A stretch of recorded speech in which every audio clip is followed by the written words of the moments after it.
শ্রী রাধে। যশ প্রসাদাদ ভগবত প্রসাদ যশ প্রসাদন্ন গতি ততোপি ধায়ং স্তবং তস্য যশস্ত্রী সন্ধাং বন্দে গুরু শ্রী চরণারবিন্দম আজানুলম্বিত ভুজ কনকাবদাত সংকীর্তনৈক পিতর কমলায়তাক্ষ বিশ্বম্ভর দ্বিজবর যুগধর্মপাল বন্দে জগৎ প্রিয়কর করুণায় অবতার নমো ত্রিকাল সত্তায় চ জগন্নাথ সুতায় চ সভিত্রায় সপুত্রায় সকলত্রায় তে নমঃ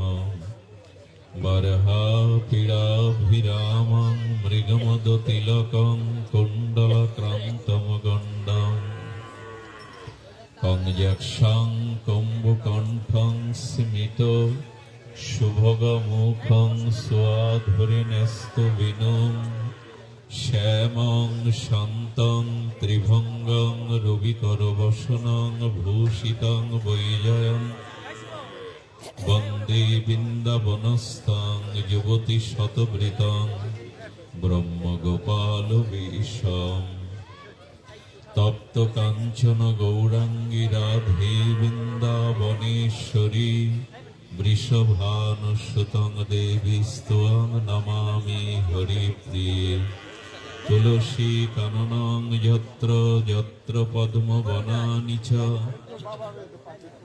পুরাণ পঠনং যত্র তত্র সন্নাহিত হরি বাঞ্ছা কল্পতরুভশ্চ কৃপা সিন্ধুভ্যো এব চ পতিতানাং পাবনেভ্যো বৈষ্ণবেভ্যো নমো নমঃ মূকং করোতি বাচালং পঙ্গুং লঙ্ঘায়তি গিরিম যৎকৃপাতমহং বন্দে পরমানন্দমাধবম নারায়ণং নমস্কৃত্য নরং চৈব নরোত্তমং দেবীং সরস্বতীং ব্যাসং ততো জয়মুদরায়ত ওম নমো ভগবতে বাসুদেবায় জয় রূপ সনাতন ভট্ট রঘুনাথ শ্রীজীব গোপাল ভট্ট দাস রঘুনাথ এই ছয় গোস্বামীর করি চরণ বন্ধন যাহা হইতে বিঘ্ন নাশ অভীষ্ট পুরাণ দুর্গমে প্রতিমেন্ধস্য স্থলদ পাদ গতির্মোহ সকৃপা যষ্টিদানেন সন্ত সন্ত বলম বলম শ্রী গুরু প্রেমানন্দে।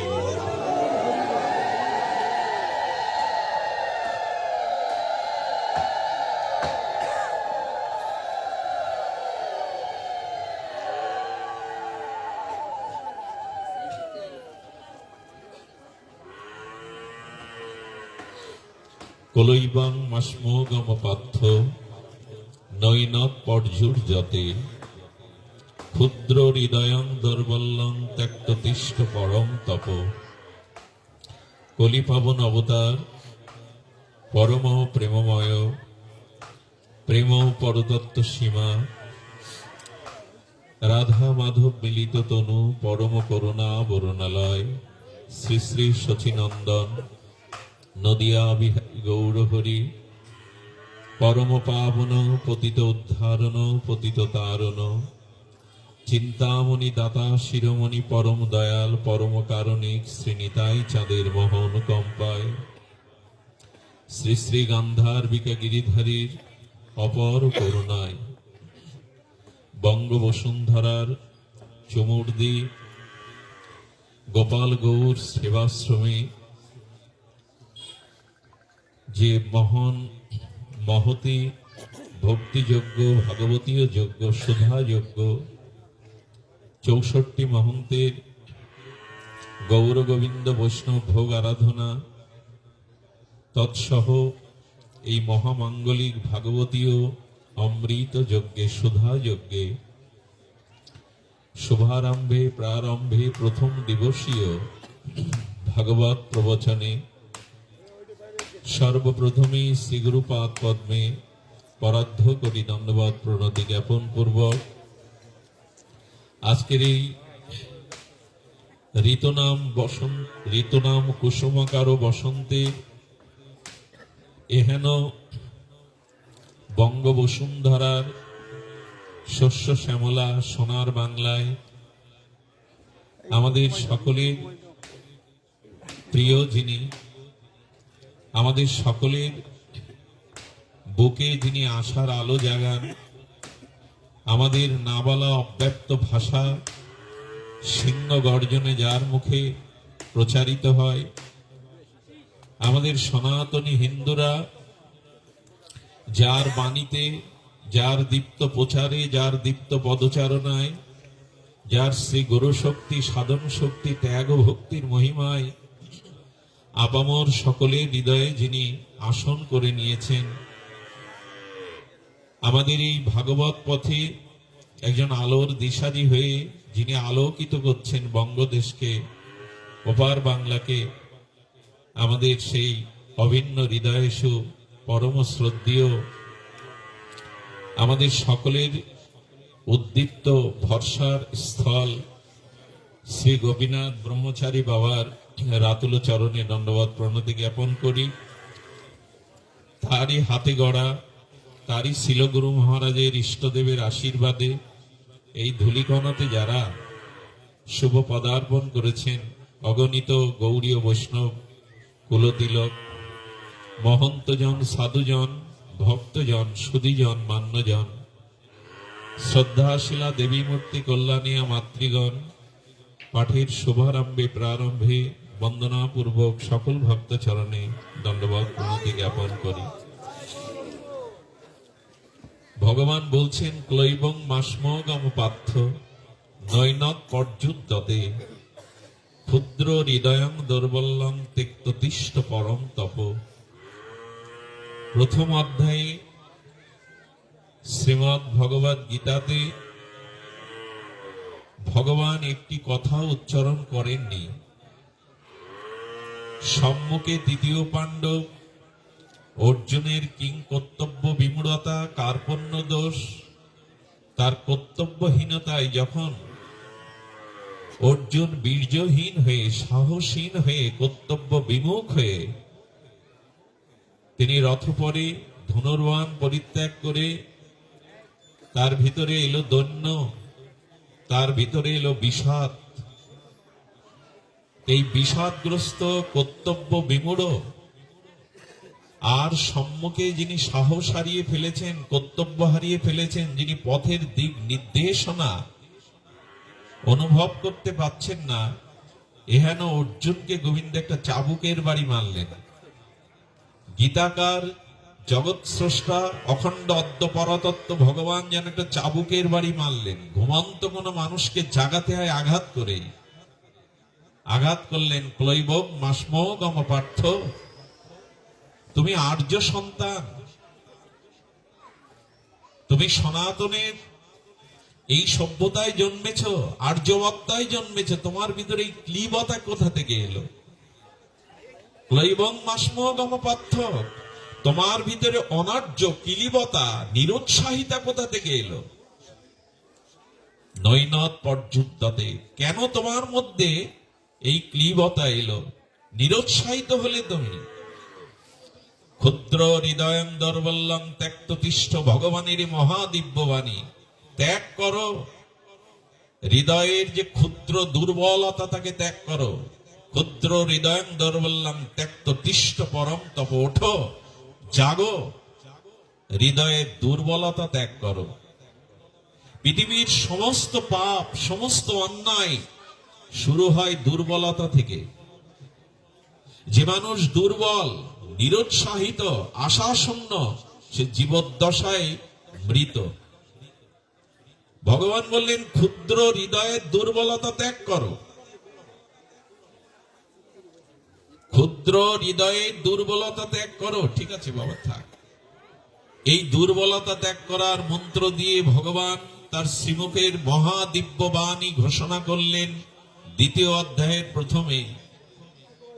ওঠো অর্জুন, কার্পণ্য দোষে ক্ষুদ্র দুর্বল হৃদয়ে অনার্যচিত এই দুর্বলতা তুমি এনো না। জয় শ্রী রাধে। তো আমাদের ভগবানের এই বাণী যদি, শ্রীমদ্ ভগবদ গীতা যদি আমাদের আদর্শ হয়, আমাদের সনাতন বৈদিক সভ্যতার যদি পথ প্রদর্শনায় দিব্য আলোকবর্তিকা গীতা তুলে ধরে থাকে, তবে ভগবান বললেন হৃদয়ে দুর্বলতা ত্যাগ করো। স্বামী বিবেকানন্দ ৩৯ বছর পর্যন্ত বেঁচে ছিলেন, এটা দীর্ঘ পরমেও নয়, কিন্তু সারা জগৎকে জানিয়ে গেলেন আর্য সভ্যতার সিংহ গর্জন। সারা পৃথিবীকে তার বীর্যবত্তা আর্য সভ্যতাকে জানিয়ে জগৎকেই মোহিত করলেন। জগৎগুরু শঙ্করাচার্য তিনি ৩২ বছরের পরমায়ু নিয়ে বৌদ্ধবাদের হাত থেকে বৈদিক সনাতন বেদকে রক্ষা করলেন, ৪ ধামকে প্রতিষ্ঠা করলেন, বিজয় গৌরব উত্তোলন করলেন সেই বেদের মহাবাণী। ওং পূর্ণমদং পূর্ণমিদং পূর্ণাৎ পূর্ণমুদাচ্যতে পূর্ণস্য পূর্ণমাদায়া পূর্ণমেবাবশিষ্যতে। হে প্রভু, তুমি পূর্ণ, পূর্ণতর, পূর্ণতম, তোমার সবই পূর্ণ। সেই পূর্ণ থেকে যে আমরা এসেছি, আমরা কেন অপূর্ণ হব? আমরা কেন সংকীর্ণ হব? শাস্ত্র বলেছে দীর্ঘ পরমায়ু যদি জগৎ জীব আধ্যাত্মিকতা ধর্মের কল্যাণে না আসে, নিজের উদ্ধারের কল্যাণে না আসে, সে দীর্ঘ পরমায়ু অভিশপ্ত। অল্প দিন পরমায়ু পেয়েও যদি জগতের হিত করে যেতে পারো, মানুষের কল্যাণ করে যেতে পারো, ভগবানের মহাবাণী প্রচারে জীবকে উদ্বুদ্ধ করতে পারো, এই আত্মকল্যাণে পরমায়ু যদি সংক্ষিপ্ত হয়, সেটাই সফলতা। সিংহের মতো একদিন বাঁচো, শ্রীগালের মতো 100 বছর বেঁচে লাভ নেই। আসলে এই বাণীগুলো যিনি বাংলার ঘরে ঘরে প্রতিটি মানুষের হৃদয়ে জাগরণ ঘটান, তিনি সামনে বসে শুনছেন, এ বাণী তার।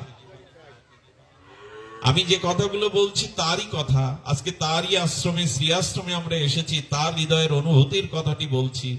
দুর্বলতা যদি থাকে তবে সে মরার আগেই মরে যায়। এই দুর্বলতাকে ত্যাগ করার মন্ত্রই ভগবান প্রথমে জানিয়েছেন।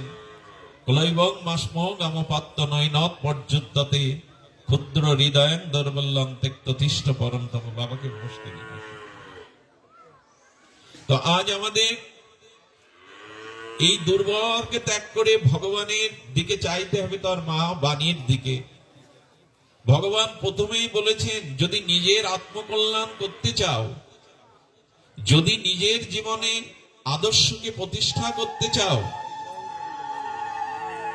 যদি মানুষের কল্যাণে আসতে চাও, তো আগে তোমার ক্ষুদ্র হৃদয়ের দুর্বলতা ত্যাগ করতেই হবে। নাল্পে সুখমস্তি ভূমাইব তৎ সুখম।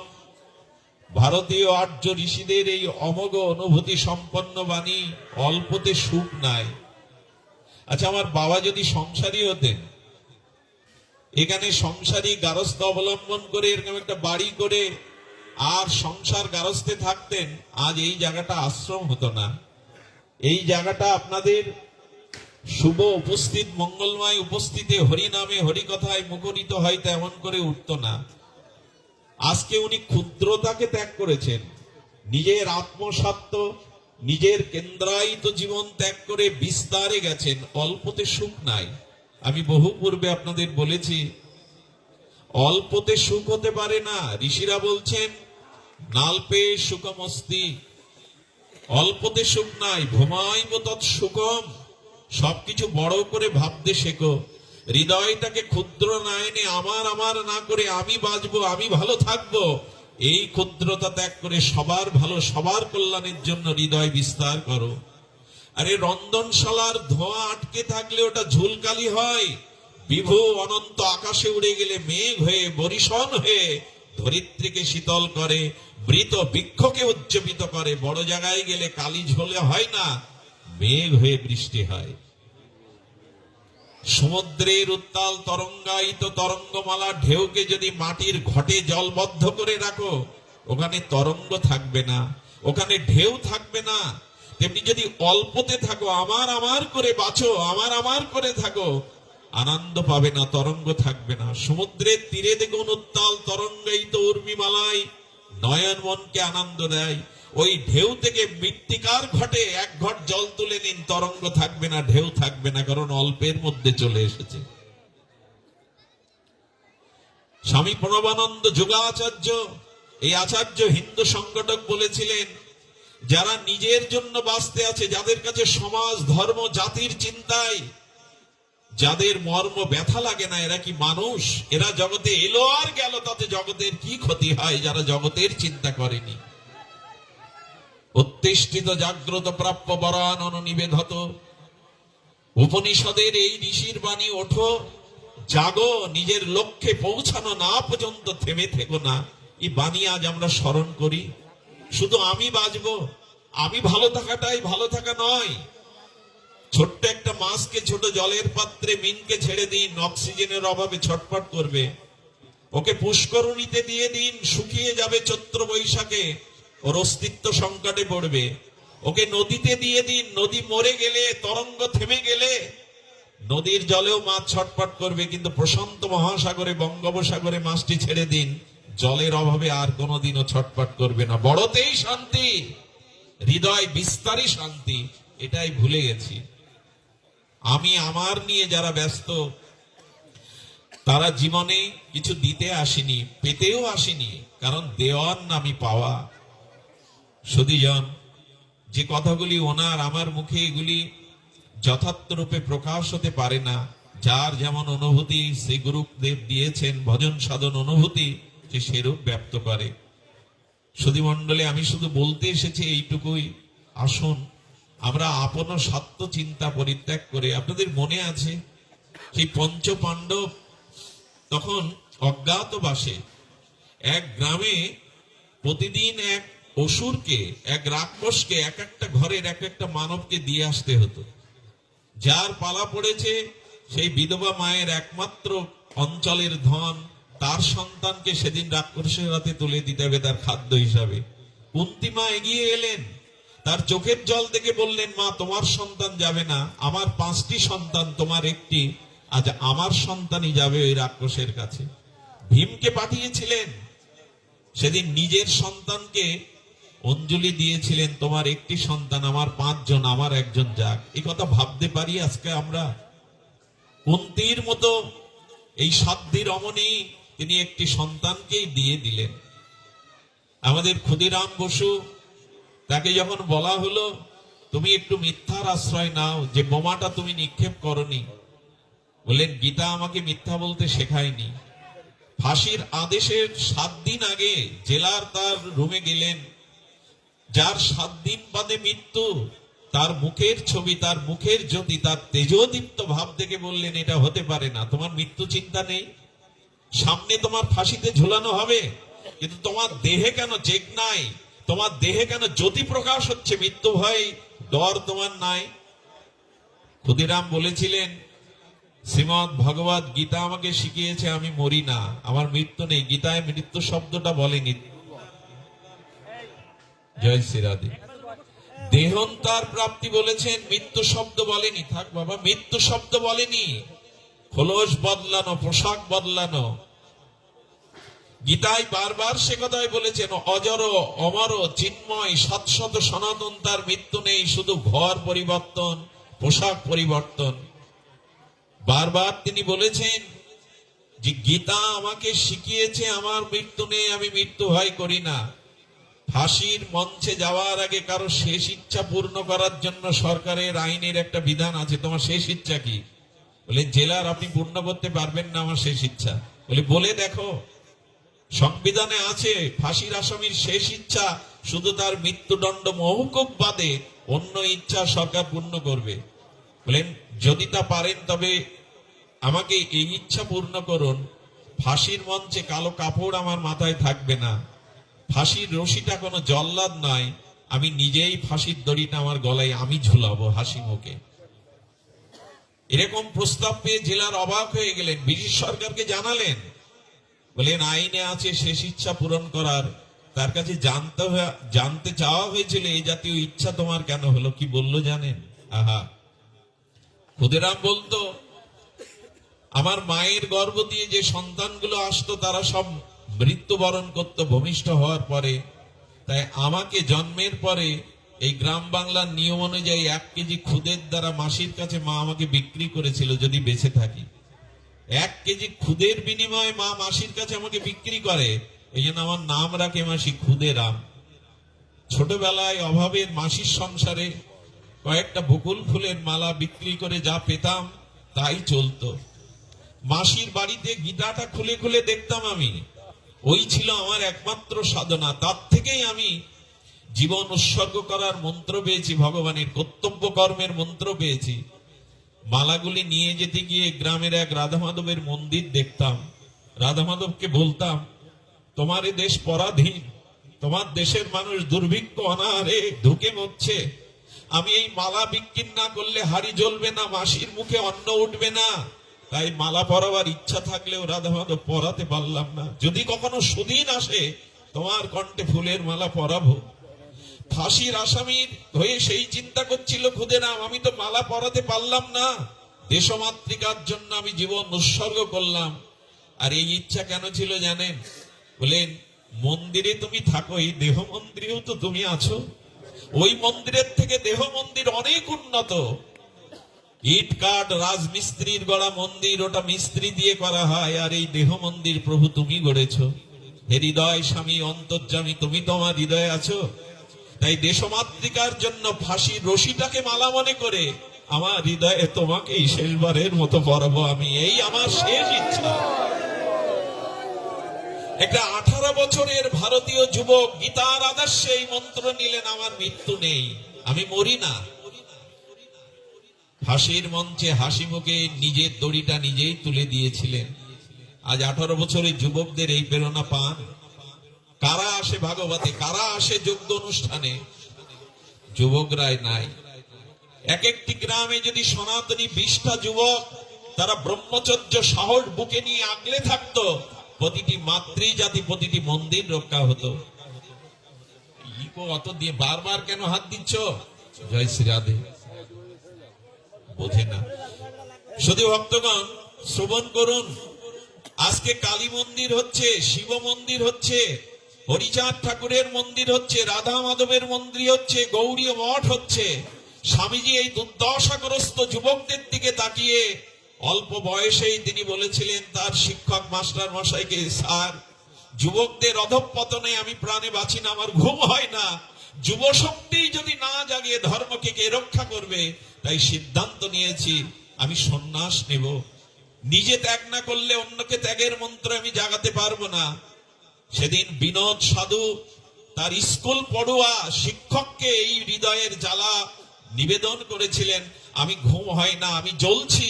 যুবকদের কি দুরবস্থা, তারা নৈতিক চরিত্র, তারা আদর্শ হারিয়ে বিপদগামী হচ্ছে। আমরা তাদের আলোর পথ, আশার পথ দেখাতে পাচ্ছি না।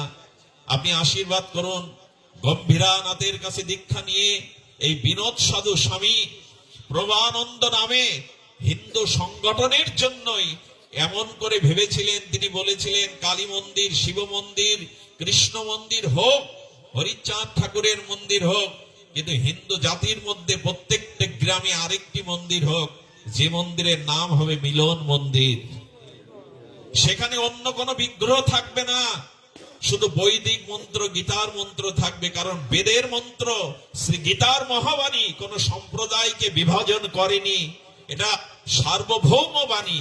গীতার মন্ত্র ওঙ্কার বেদধ্বনি থাকবে সেই মন্দিরে। এই মন্দিরের কাজ হবে নিজের জাতির সমস্যা, পাড়া প্রতিবেশীর সমস্যা, হিন্দু জাতির সমস্যাটা অন্যের কাছে না গিয়ে এই মিলন মন্দিরে এসে মীমাংসা করা, নিজেদের সুখ দুঃখ ভাগাভাগি করে নেওয়া।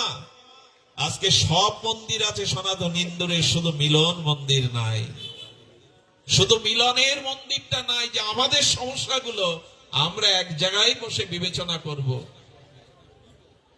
আমাদের এই মিলন আছে। একটি ফুলে কখনো মালা হয় না, বহুগুলো ফুল একটি সুতাতে গ্রথিত হয়েই তবে পুষ্পমালা হয়।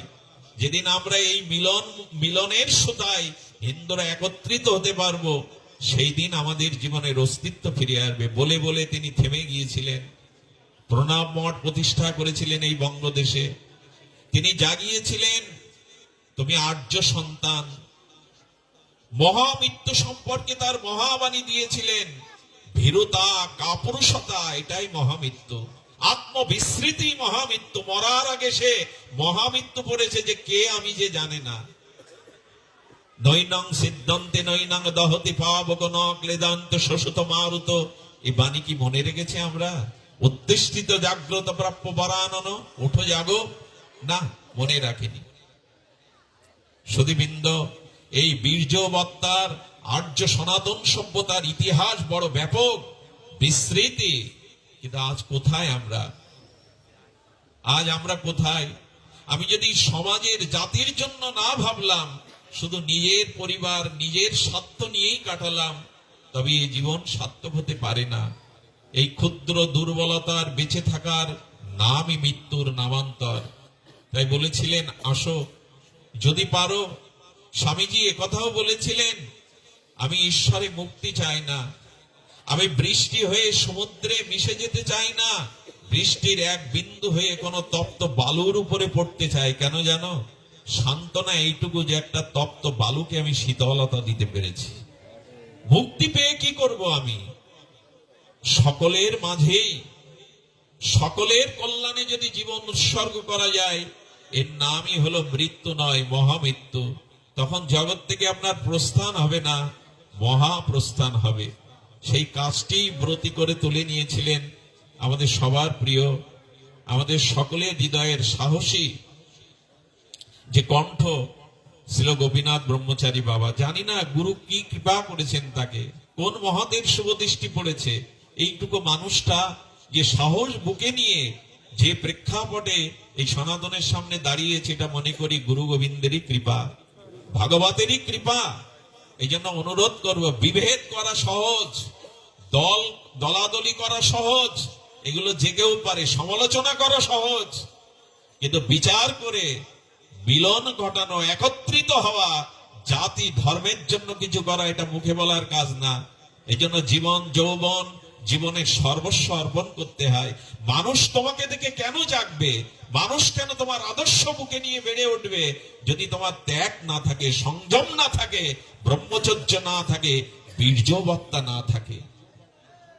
স্বামীজি বলতেন, এখন আমাদের অবস্থা কেমন? এক সিংহী, তাকে তীর বিদ্ধ করে শিকারী যখন গুলি করেছে, সিংহীটা গর্ভিণী ছিল। দৌড়াতে দৌড়াতে মেষ ভেড়ার পালের মধ্যে সিংহী প্রসব করেছে। সিংহীর বৎস বা বাচ্চা প্রসব করে সিংহী মারা গেল। জন্মালো কোথায়? ভেড়ার দলের মধ্যে। ওই জন্মের পরেই তার মায়ের দুধ পায়নি ওই সিংহীর বাচ্চাটা, ভেড়ার দুধে ওইখানেই ওদের সাথে চলতে চলতে ওদের অভ্যস্ত সংস্কারে ও ঘাস খেতে খেতে বড় হয়েছে। সিংহ ঘাস খায় কখনো? ওদের খেতে খেতে যখন একটু বড় হয়েছে, ও আর সিংহ গর্জন ভুলে গেছে, ও মেষের মতো ম্যাও ম্যাও করে ডাকে। অনেকদিন পরে তার স্বজাতীয় একটি সিংহ জল খেতে এসে বনের ওপারে দেখে যে মেষের দলের মধ্যে একটা সিংহের শাবক। বলে, বারে, সিংহ মেষের মধ্যে, ওর পরাক্রম কোথায় গেল? সঙ্গে সঙ্গে উনি কি করলেন? উনি গর্জন করছেন যাতে আমার গর্জনে ও দৃষ্টি দেয়, কিন্তু সিংহের গর্জন শুনে ওর গর্জন ভুলে গেছে। ওর যে বীর্যবত্তা, ওর যে পরাক্রম, ও ভুলে গেছে। সিংহ তখন নদী পার হয়ে এলেন, ওর সামনে একটা মেষকে শিকার করলেন। সেই মেষের মাংস কিছুটা রক্ত ওর মুখে তুলে দিলেন। তখনই ওর মুখ থেকে সিংহের গর্জন বেরোলো এতদিন পরে। এর অর্থ এইটাই, আমরাও আমাদের আত্মস্বার্থ, নিজের স্বার্থ, এই মেষের দলে থাকতে থাকতে মেষ হয়ে গেছি। কিন্তু এরা যে সিংহ জাতি, এরা যে আর্য জাতি, এরা যে বুক পেতে দিতে পারে, এরা যে ধর্মের জন্য, জাতির জন্য মরতে জানে, এই পরাক্রমটা আমরা ভুলে গিয়েছিলাম।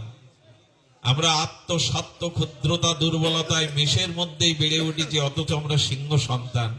যেদিন কোন মহামানব এসে আমাদের জাগিয়ে দেবে, তুমি সাধারণ নও, তুমি সেই পরমের অংশ, জেগে ওঠো।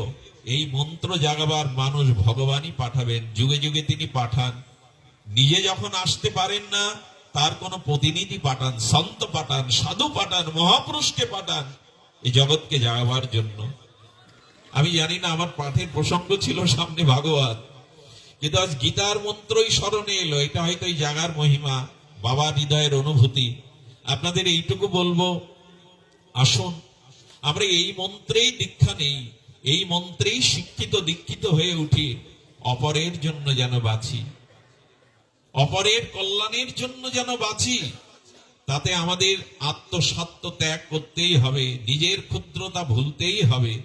একথা বারবার শাস্ত্রে এসেছে, বারবার আমাদের বেদ ও গীতার মন্ত্রে এসেছে বারবার।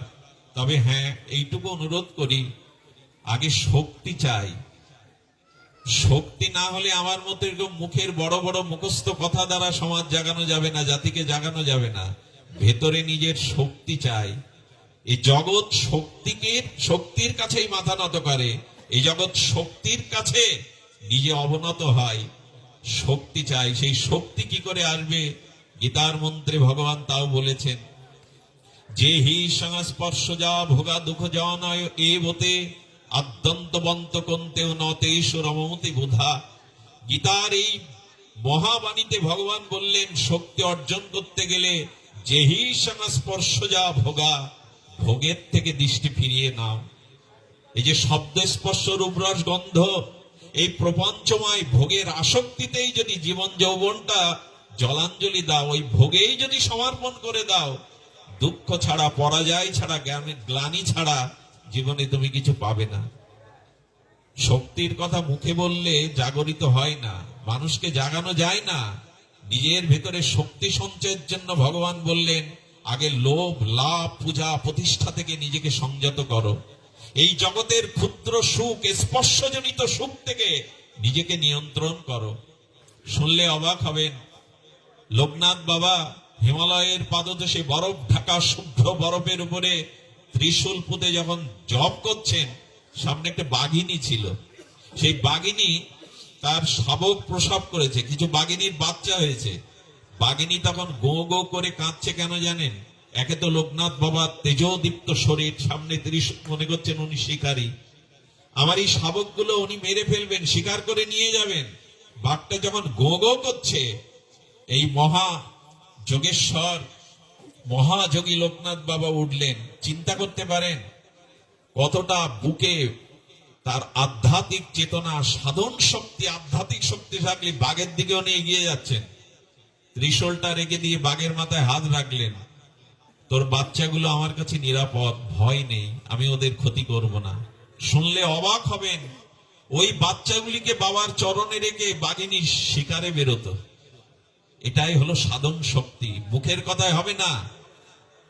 আমাদের উত্তরপ্রদেশে এক জঙ্গলের মধ্যে সাধু তপস্যা করতেন, তার শিষ্য দেখবার জন্য গেলেন, যে দেখলেন গুহার সামনে দুটো বাঘ বাবাকে পাহারা দিচ্ছেন, বাঘ পাহারা দিচ্ছেন। বাবা তাদের বলেনি, ওরাও বুঝতে শিখেছে এই মহান আচার্য জগতের কল্যাণের জন্য তপস্যা করছে, তাকে রক্ষার জন্য এগিয়ে আসছে। সাধন শক্তি চাই, ভগবত শক্তি চাই। শুধু মুখস্থ করা বলিতে, মাইক কাপালে সমাজ জাতি জাগানো যাবে না। নিজের ভিতরে সংযত শক্তি চাই, নিজের ভিতরে সত্যতা চাই। আজ এই জাতি সত্য ভুলে গেছে।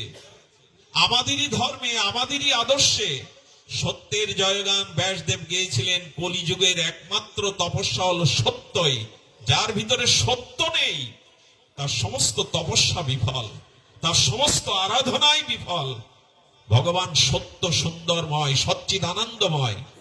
চিন্তা করতে পারেন, দেবতারা স্বর্গে বসেছে, বিশ্বামিত্রকে আহ্বান করেছেন, স্বর্গে আলোচনা করছেন নারদ, যে পৃথিবীতে সূর্যের আলো ফ্যাকাশে হয়ে গেছে, সূর্যের আলোর জ্যোতি এখন নেই, একজনের জ্যোতি প্রকাশ হচ্ছে, সে হলো অযোধ্যার সূর্যবংশীয় রাজা হরিশ্চন্দ্রের সত্য ত্যাগের আলোকে সূর্যের আলো ক্ষীণ হয়ে গেছে। এদিকে ধ্যান দিন, বাবা যেন কথাটি শোনে, বাবাকে শোনানোর জন্যই কথাটি। সত্যের দ্বারা, সত্যের তেজে বিশ্বামিত্র দেবতাদের সামনে নারদ বলছেন, এখন সূর্যের আলো আর দরকার নেই, সূর্যের আলো ফ্যাকাশে হয়ে গেছে। এখন বিশ্বামিত্র মুনিকে শোনাচ্ছেন নারদ, রাজা হরিশ্চন্দ্র চক্রবর্তী সম্রাট অযোধ্যার এই সূর্যবংশীয় মহাপুরুষ, তার সত্যের তেজে সূর্যের আলো ক্ষীণ হয়ে গেছে। চিন্তা করতে পারেন? বিশ্বামিত্র বললেন তাহলে তো দেখতে হয়। বিশ্বামিত্র ছিল ক্ষত্রিয় ব্রাহ্মণ, উনি জন্মসূত্রে ব্রাহ্মণ ছিলেন না, তপস্যার দ্বারা ব্রাহ্মণ অর্জনত্ব করেছিলেন, ব্রাহ্মণত্ব অর্জন। উনি তো এমনি একটু ক্রোধী ছিলেন, রাগী ছিলেন। বিশ্বামিত্র বললেন, নারদ, স্বর্গে বসেও কথা আমি মানবো না, আমি পরীক্ষা করতে চাই তোমার হরিশ্চন্দ্র কতটা তেজদীপ্ত, সত্যের অধীশ্বর। এলেন, ব্রাহ্মণ বেশ ধরলেন, ঘটনা জানা, তবু যেটুকু স্মরণ করা যোগ্য, সত্যই এই ধর্মের তপস্যা, সত্যই মানুষকে শক্তি দিতে পারে, সত্যই মানুষকে অমরত্ব দিতে পারে, সত্যই মানুষকে নির্ভীক করতে পারে, সত্যই ভগবানের চরণে ভক্তকে স্থান করে দিতে পারে। যেখানে সত্য নেই সেখানে তপস্যা নেই, সেখানে ভগবান নেই, সেখানে কল্যাণ নেই। সত্য যেখানে, তার উপরেই সব দাঁড়িয়ে। বিশ্বামিত্র ব্রাহ্মণের রূপ ধরলেন, বলে রাজা দান দাও। কি চাই? ব্রাহ্মণ, হে মহামানব এসেছেন দুয়ারে, কি চাই? বললেন, যা চাবো প্রতিজ্ঞা করতে হবে, আমাকে দেবে। বললেন, প্রতিজ্ঞা করছে, আপনি বলুন কি চাই। বললেন, তোমার রাজ্যটাই আমাকে দিয়ে দাও। তথাস্তু বলে দিলেন মুহূর্তেই। গল্প নয়, কাহিনী নয়, ভুলে গেছি আমরা হরিশ্চন্দ্রের সত্যের মহিমা। রাজ্য দিয়ে দেওয়ার পরে বললেন, রাজ্য দিলে তার দক্ষিণা দিতে হয়, রাজকোষ এখন আমার, ওর থেকে তুমি দক্ষিণা দিতে পারবে না, দক্ষিণা ছাড়া দান হয় না। বললেন, 1 মাস সময় দিন, 1 মাসের মধ্যেই আমি এর অংশের দক্ষিণা আপনার হাতে অর্পণ করব। বললেন, রাজপ্রাসাদ ছেড়ে দাও। সব ছেড়ে দিয়ে শৈবা স্ত্রীকে নিয়ে আর রোহিতকে নিয়ে পথে বেরোলেন। সমগ্র অযোধ্যাবাসী দেখছে, এই দেখো, এই দেখো আমাদের রাজ্য কৃষ্টি সত্য রক্ষার জন্য আজ রাজা রানীকে নিয়ে রাজপথে নেমেছেন। সব হাই হাই করছে, সকলে স্তুতি করছে, সকলে প্রণাম করছে চোখের জলে। যে রানীকে বছরে একবার আমরা দেখতাম শোভাযাত্রায়, এক কাপড়ে রানী বেরিয়েছেন, রোহিতাশ্ব বেরিয়েছেন, তার রাজপুত্র। ঘুরতে ঘুরতে ঘুরতে কাশিতে এলেন। দক্ষিণা শোধের আর 1 দিন বাকি। বিশ্বামিত্র আবার এসে হাজির হলেন ব্রাহ্মণ রূপে। দক্ষিণা 1 দিন বাকি আছে, ধৈর্য ধরুন, আমি দক্ষিণা শোধ করবার প্রয়াস করছি। আমি সত্য রক্ষার জন্য দৃঢ় প্রতিজ্ঞ। কি করেছিলেন জানেন? সব থেকে প্রাচীন শহর মুক্তিতীর্থ বারাণসী, কাশীতে গিয়ে তখন দাস প্রথা ছিল, দাস দাসী বিক্রি হতো। এখন যেমন গ্রাম বাংলায় জন বিক্রি হয়, 1 মাসের ধান কাটা জন, এক জায়গায় বসে তারা, তাদের অস্ত্র নিয়ে, কোদাল নিয়ে বা কাছি নিয়ে বসে, ঝুড়ি নিয়ে। সেদিন ভারত সূর্যবংশীয় চক্রবর্তী সম্রাট রাজা হরিশ্চন্দ্র নিজের স্ত্রী পুত্র নিয়ে বিক্রি হওয়ার জন্য দাসীদের কাছে গিয়ে বসলেন, যেখানে দাস প্রথায় বিক্রি হয়। একথা মুখে বলছি, আপনারাও বসে শুনছেন, ভাবতে পারেন। চক্রবর্তী সম্রাট রাজা হরিশ্চন্দ্র, লোক এসে দেখছে লোকটা চেহারা ভালো, রমণী সুন্দরী বসেছে, এরা কি দাসী রূপে বিক্রি হবে? বিশ্বামিত্র বললেন, বিক্রি আর হবে কি? নিজেই একজন গৃহস্থের রূপ ধরে এসে বলছেন, দেখো তোমাদের দুজনকে কিনতে পারবো না, এই রমণীকে কিনবো, কারণ আমার স্ত্রী অসুস্থ, সামনে 1 মাস যজ্ঞ, তার সহায়তার জন্য একজন সেবিকা লাগবে, ওকে বিক্রি করো। স্ত্রীকে বিক্রি করে দিলেন। স্ত্রী যখন হরিশ্চন্দ্রকে প্রণাম করে যাচ্ছেন, এই অর্থে আপনি ঋণ মুক্ত হন, আপনি দক্ষিণা দিন। রোহিতাস তার মায়ের আঁচল ধরে কাঁদছে, মা তোমাকে ছাড়া আমি থাকতে পারবো না, তুমি আমাকে নিয়ে যাও যেখানে যাচ্ছ। বলেন, দেখো তোমার এই ছেলে কিন্তু আমি নিতে পারবো না, আমার যজ্ঞের কাজ, বাচ্চা কাচ্চা ওখানে চলবে না, ওকে ছেড়ে যেতে হবে। বলেন, আমি যে খাদ্য পাবো তাই দিয়ে ওকে বাঁচিয়ে রাখবো, কৃপা করুন, মা ছাড়া থাকতে পারবে না। আজ মা রোহিত মিলে গেলেন সেখানে, ওইখানে নিজেকে বিক্রি করবার জন্য হরিশ্চন্দ্র বসে রইলেন। সন্ধ্যা হব আজই দক্ষিণা দেওয়ার শেষ দিন। আবার ব্রাহ্মণ বেশে আসলেন বিশ্বামিত্র, সত্যের পরীক্ষা নিচ্ছেন তিনি। এসে বললেন, দেখো আমার একটি শ্মশান আছে, দশমেধ ঘাটের শ্মশান আছে এই কাশীতেই, তুমি চণ্ডাল রূপে রক্ষক হয়ে কি বিক্রি হবে? ভাবছেন চক্রবর্তী সম্রাট রাজা হরিশ্চন্দ্র শ্মশানের চণ্ডালের জন্য নিজেকে বিক্রি করে দক্ষিণা দিয়ে দিলেন। গিয়ে দেখছে লাশ পচা, চারিদিকে শগুনের রাগ, শৃগাল, কুকুর, স্খলিত গলিত রাস, চারিদিকে লাশের গন্ধ। রাজা হয়ে লাঠি নিয়ে দাঁড়ালেন, সেই লাশগুলো পোড়ায় আর ওর মধ্যেই পড়ে থাকে শ্মশানে। বললেন খাওয়ার ব্যবস্থা কি জানেন? ওখানে যে পিণ্ড দেয় ওতে কিছু আটা, চাল, কলা বেঁচে যায়, তাই খেয়ে জীবন ধারণ করছেন চক্রবর্তী সম্রাট রাজা হরিশ্চন্দ্র। কিসের জন্য জানেন? সত্যকে ধরে রাখবার জন্য। এই হলো সনাতন, এই হলো আর্য জাতির ইতিহাস। উনি ওইখানেই পড়ে থাকলেন, আর তার শরীর চণ্ডালের মতোই হয়ে গেল, রৌদ্র পুড়ে তাপে আগুনে দাড়ি হয়ে গেল। ওই যা কিছু পাই সত্য রক্ষার জন্য লাঠি হাতে দাঁড়িয়ে থাকে, আমরা কল্পনাও করতে পারবো না। কেউ ভাববেন না আমি উপন্যাসের গল্প শোনাচ্ছি আপনাদের। রামচন্দ্রের পূর্বপুরুষ রাজা হরিশ্চন্দ্রের ইতিহাস এটা, আজ আমরা ভুলে গেছি। ওই চণ্ডাল হয়ে দাঁড়িয়ে উনি কর্তব্য পালন করছেন। ঘটে গেল ওনার স্ত্রী, উনি যখন যজ্ঞের জন্য রোহিতাসকে বললেন, রোহিত যা তো বাবা, ফুলের বাগান কিছু ফুল তুলে নিয়ে আয়। রোহিতাস ফুলের বাগানে গিয়ে ফুল তুলতে গিয়ে যেটা ঘটেছিল আপনারা জানেন। বিষাক্ত কাল সর্প দংশনে ওখানে দংশিত হয়ে বিষে ছটপট করছে। আর একটি কথা, আমার মাকে বলো, আমার মাকে জানিয়ে দাও, আমাকে সর্প আঘাত করেছে, আমার মাকে জানিয়ে দাও। মা ছিল কাজে, কেউ তাকে সংবাদ দেয়নি। অনেকক্ষণ পর রোহিত না ফেরায় এই কাঙালিনী মা এসে দেখলেন ধুলায় ধূসারিত লোহিতের লাশ। কি করবেন?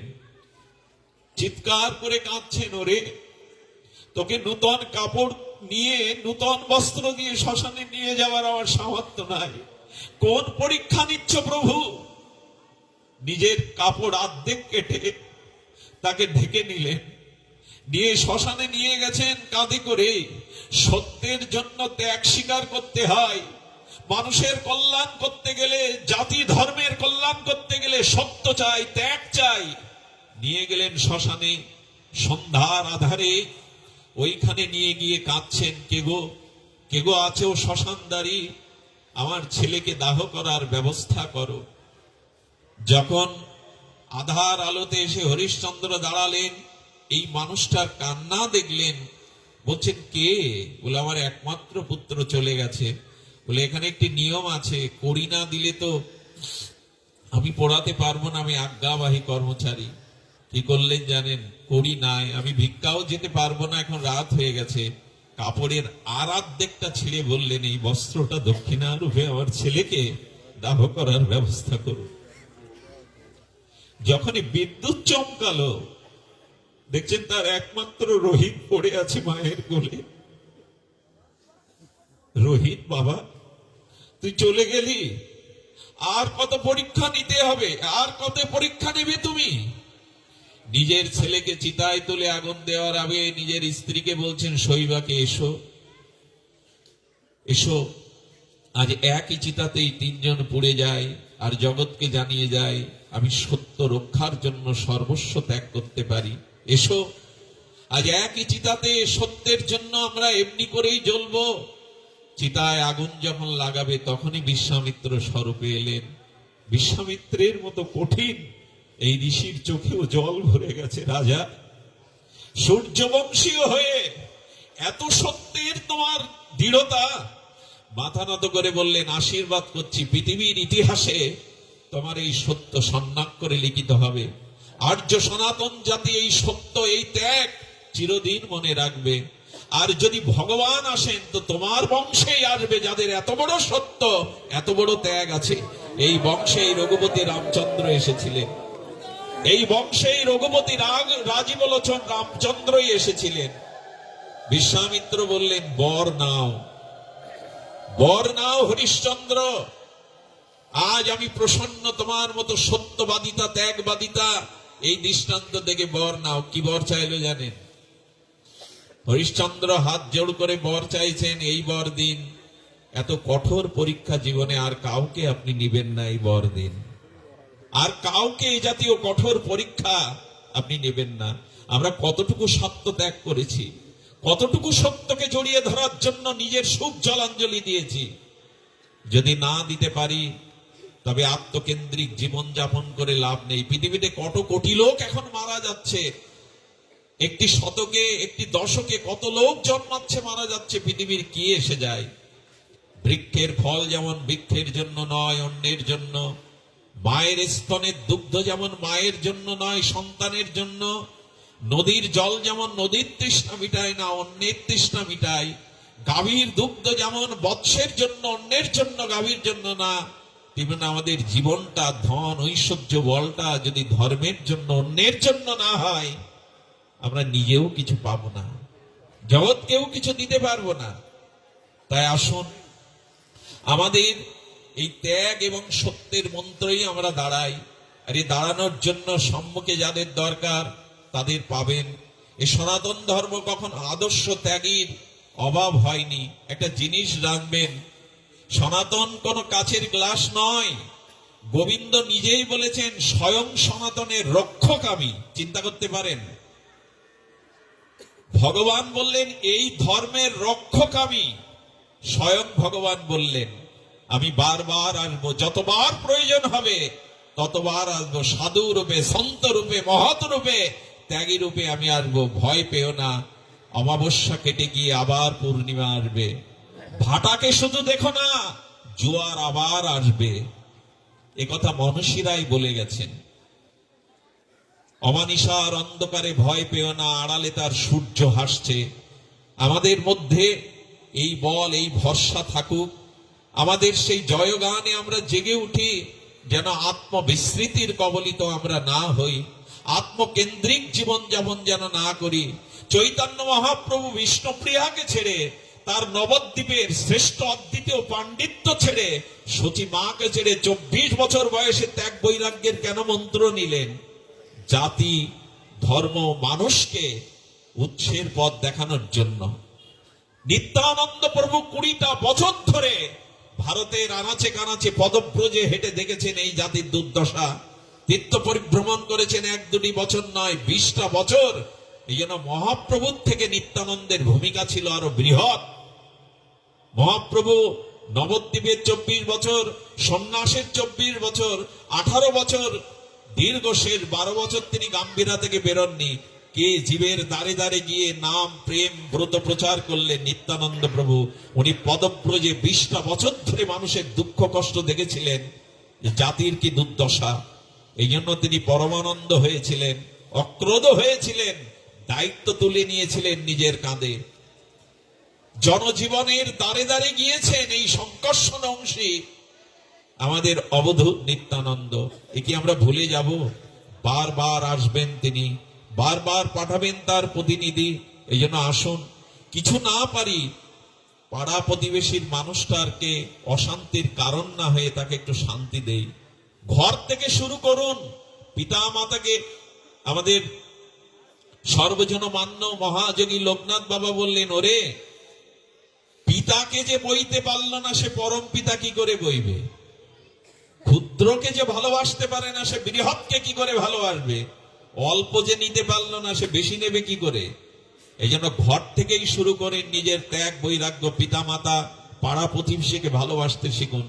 একটা মানুষ কেমন এ যদি জানতে চান, তার প্রতিবেশীর কাছে খোঁজ নেবেন, এই মানুষটা কেমন। আপনি যদি আপনার ঘর, আপনার প্রতিবেশী, আপনার আশেপাশে শান্তি না দিতে পারলেন, আপনি বিশ্ব শান্তির কল্পনা করবেন কি করে? ভগবত ধামে যাওয়ার আশা করেন কি করে? অন্যকে শান্তি দিন, তবে আপনি শান্তি পাবেন। ক্রিয়া এবং প্রতিক্রিয়ার এই সংসার, যতটুকু দিবেন ততটুকু পাবেন। আমি আপনাদের কাছে অনুরোধ করি, অনুরোধ এইটুকুই, আসুন নিজের জন্য নয়, সেই ক্লগ্বাই মাস্ম গমপাত্য নয় নৎ পর্যুদ্ধতে ক্ষুদ্র হৃদয়ন্দর বললাম তেক্ততিষ্ঠ পরম তব। স্রোতের জল যদি স্রোতে থাকে, দূষিত হয় না। ওই স্রোতের জলটা তুলে আর নদীর তীরে গর্ত করে ওর মধ্যে ঢেলে দিন, দেখবেন ওই স্রোতহীন জল অল্প গর্তের মধ্যে থেকে নির্মলতা হারিয়ে ফেলেছে, দূষিত হয়ে গেছে। স্রোতের মধ্যে থাকলে দূষণ হয় না। আসুন না, আমরা এই সনাতনী, আমরা আমাদের স্বজাতি আর বিশ্ববাসীর জন্য স্রোতের মধ্যে থাকি, কেন আবদ্ধ হয়ে থাকবো আর আমার আমার করে? শুধু ভক্তমণ্ডলী, তাই স্রোতময় জীবন হোক আমাদের। আমি বাবার এই আশ্রমে প্রথম এলাম, উনি আগে 2-1 বছর বলেছেন, আমি বড় অপরাধী, ওনার চরণে আসতে পারি না। উনি এই অধমকে, এই জীবাধমকে, এই বিষয় নরকের কীটকে অত্যন্ত ভালোবাসেন। আজকে আমার পাঠ আছে আরেক জায়গায়, জানি না সেখানে ধরতে পারবো কিনা, তবে বাবার আশীর্বাদ, বাবার নূতন আশ্রম, বাবার নূতন স্বপ্ন, এই স্বপ্ন, এই ধুলি, এই স্বপ্নের এই উচ্ছ্বসিত তরঙ্গের একটু তরঙ্গ অঙ্গে মাখবো বলে, হৃদয়ে মাখবো বলে বড় প্রত্যাশা নিয়ে এসেছে। একটা অনুরোধ করব, আসুন আমরা যা না পারি, অন্য যেটা পারে তাকে পারার সাহস দেই, তার পাশে দাঁড়ায়। এই যে 4টি খুঁটির দ্বারা এই বেদিটা, ব্যাসপীঠের বেদিটা তৈরি হয়েছে, একটা খুঁটি ভেঙে পড়ুক, দেখবেন এটা কাত হয়ে পড়বে, সামঞ্জস্য থাকবে না। তাই আসুন এই মানুষটাকে সামনে পেয়ে আমরা পাশে দাঁড়াই। আমাদের যার যেটুকু, যার আশীর্বাদ দেওয়ার আছে সে আশীর্বাদ দিন, যার প্রেরণা দেওয়ার আছে প্রেরণা দিন, যার কিঞ্চিত অর্থ দেওয়ার আছে অর্থ দিন। একটা আশ্রম মানেই এখানে আরো মানুষ উজ্জীবিত হবে, ভগবানের ভোগ রাগ ভজন কীর্তন এই চরিত্র গঠন হবে। বাবা একটু আসুন, কিছু বলবেন না? আচ্ছা বাবা, জয় রাধে।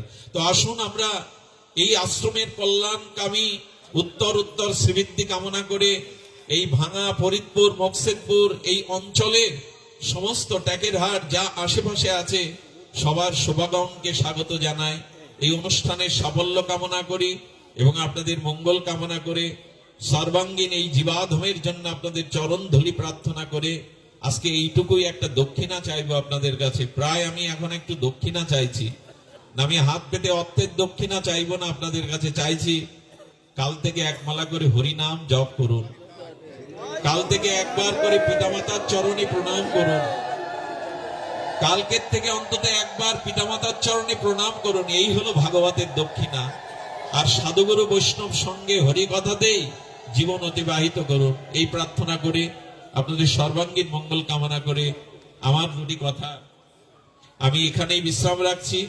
আপনাদের সকলের জন্য বাবা প্রসাদের ব্যবস্থা করেছেন, আপনার প্রসাদ আস্বাদন করে তবে গৃহে ফিরবেন।